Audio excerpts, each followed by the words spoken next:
Hello students, आज इस video में हम चैप्टर 7 त्रिभुजों की सर्वांग समता प्रश्नावली 7.2 से क्वेश्चन नंबर 1 सॉल्व करेंगे।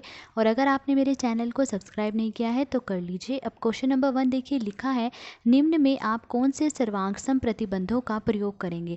तो इस क्वेश्चन में हमें कुछ पार्ट्स दिए गए हैं, हमें बताना है उनमें कौन से सर्वांग सम प्रतिबंध लगे हैं। तो सबसे पहले ए पार्ट देखिए। तो इस पार्ट में देखिए हमें ये दो त्रिभुज दी गई हैं, त्रिभुज ABC और त्रिभुज DEF, और दिया है कि AC बराबर है DF, कि ये जो भुजा AC है वो DF के बराबर है। तो देखिए AC जो है DF के बराबर है, तो यहाँ मैंने ये एक लाइन लगा दी है कि AC, ये जो भुजा AC है वो DF के बराबर है। फिर आगे दिया है कि AB बराबर है DE, कि AB, ये जो भुजा AB है वो DE के बराबर है। तो अब यहाँ पर मैं ये दो निशान लगा दूँगी, ये दो लाइनें लगा दूँगी कि AB बराबर है DE के, ठीक है। फिर BC बराबर है EF, कि ये जो भुजा BC है वो, अब यहाँ पर हम तीन निशान लगा देंगे, वो बराबर है इस भुजा EF की। तो इसीलिए त्रिभुज ABC सर्वांग सम है त्रिभुज DEF के। तो अब हमें बताना है कि ये कौन सा सर्वांग सम प्रतिबंध है। तो देखिए, आपने देखा कि इस त्रिभुज की तीनों भुजाएं जो हैं इस दूसरे त्रिभुज की तीनों संगत भुजाओं के बराबर है। तो ये कौन सा प्रतिबंध है?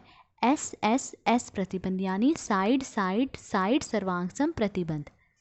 तो ए पार्ट का आंसर है SSS सर्वांग समता प्रतिबंध। अब बी पार्ट देखिए। बी पार्ट में हमें ये दो त्रिभुज दी गई हैं, त्रिभुज PRQ और त्रिभुज XZY, और दिया है कि ZX बराबर है RP, की जो भुजा ZX है वो भुजा RP के बराबर है। तो देखिए ये है भुजा ZX, ये बराबर है RP की। तो यहाँ भी एक लाइन लगा दी मैंने, यहाँ भी एक लाइन, कि ये भुजा इसके बराबर है। फिर RQ बराबर है ZY, की जो भुजा RQ है वो ZY के बराबर है।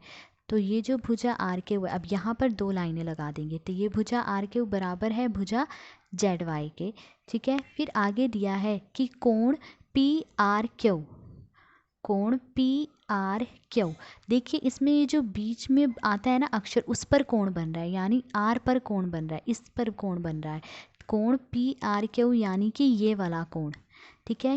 ये कोण बराबर है कोण XZY के, XZY के, यानी Z बीच में आ रहा है, तो यानी यहाँ पर ये कोण बन रहा है। तो ये जो कोण है वो इस कोण के बराबर है, ठीक है। इसीलिए त्रिभुज PQR सर्वांग सम है त्रिभुज XYZ के, की। तो देखिए हमें बताना है कि ये कौन सा सर्वांग सम प्रतिबंध है। तो देखिए इस त्रिभुज की दो भुजाएं और उनके बीच का कोण, ठीक है, ये दो भुजाएं और उनके बीच का कोण है ना, तो इस त्रिभुज की दो भुजाएं और उनके बीच का जो कोण है इस दूसरे त्रिभुज की दो संगत भुजाओं और उनके बीच के कोण के बराबर है, ये कोण बराबर है, ठीक है। तो ये कौन सा प्रतिबंध है?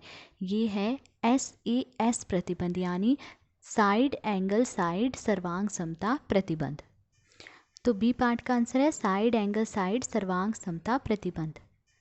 अब सी पार्ट देखिए। सी पार्ट में हमें ये दो त्रिभुज दी गई हैं, त्रिभुज LMN और त्रिभुज GFH, ये दो त्रिभुज दिए हैं और दिया है कि कोण MLN, कोण MLN यानी कि ये वाला कोण, ठीक है, बराबर है कोण FGH के, कोण FGH के, यानी इस कोण के बराबर है, कि ये कोण इस कोण के बराबर है।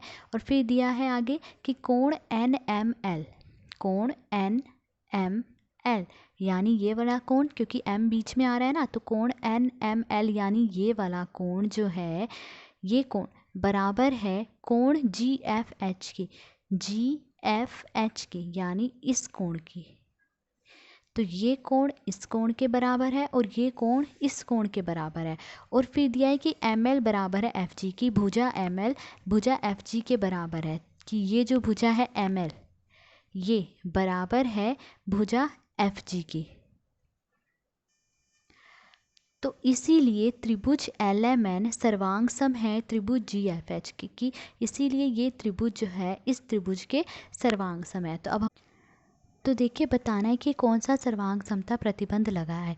तो देखिए इस त्रिभुज के ये दो कोण, ठीक है, और इनकी अंतर्गत भुजा यानी ये बीच की जो भुजा है, देखिए इन दो कोणों के बीच की भुजा है ना ये, तो इस त्रिभुज के दो कोण और उनकी अंतर्गत भुजा यानी बीच की भुजा इस दूसरे त्रिभुज के दो संगत कोणों और इनकी अंतर्गत भुजा यानी बीच की भुजा के बराबर है। तो ये कौन सा प्रतिबंध है? तो ये एंगल साइड एंगल प्रतिबंध है, यानी दो कोण और उनके बीच की जो भुजा है वो इस दूसरे त्रिभुज के दो संगत कोणों और बीच की भुजा के बराबर है।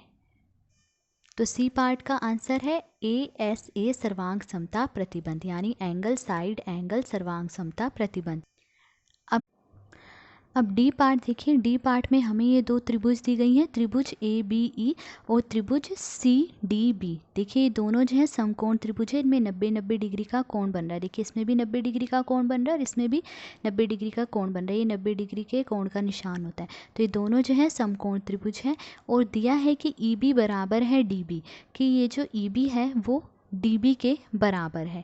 देखिए EB जो है कर्ण है, 90 डिग्री के सामने वाली भुजा क्या होती है? कर्ण। तो EB कर्ण है। इसी तरह इस त्रिभुज में देखिए 90 डिग्री के सामने वाली भुजा कर्ण होती है, तो DB क्या है? कर्ण है। तो इस समकोण त्रिभुज का जो कर्ण है वो इस दूसरे समकोण त्रिभुज के कर्ण के बराबर है।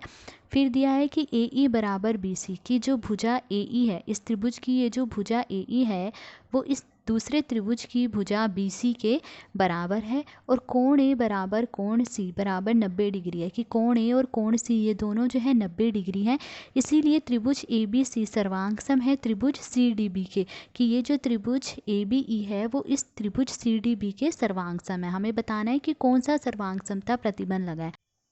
तो देखिए कौन सा सर्वांग समता प्रतिबंध है? देखिए इस समकोण त्रिभुज का कर्ण और एक भुजा दूसरे समकोण त्रिभुज के कर्ण और एक भुजा के बराबर है। तो ये कौन सा सर्वांग समता प्रतिबंध है? RHS सर्वांग समता प्रतिबंध। तो डी पार्ट का आंसर है RHS सर्वांग समता प्रतिबंध, यानी राइट एंगल हाइपोटेन्यूज साइड सर्वांग समता प्रतिबंध। तो ये था क्वेश्चन नंबर 1। आज इस वीडियो में हमने क्वेश्चन नंबर 1 सोल्व करा। अगर आपको वीडियो अच्छी लगी हो तो please like share and subscribe. Thank you.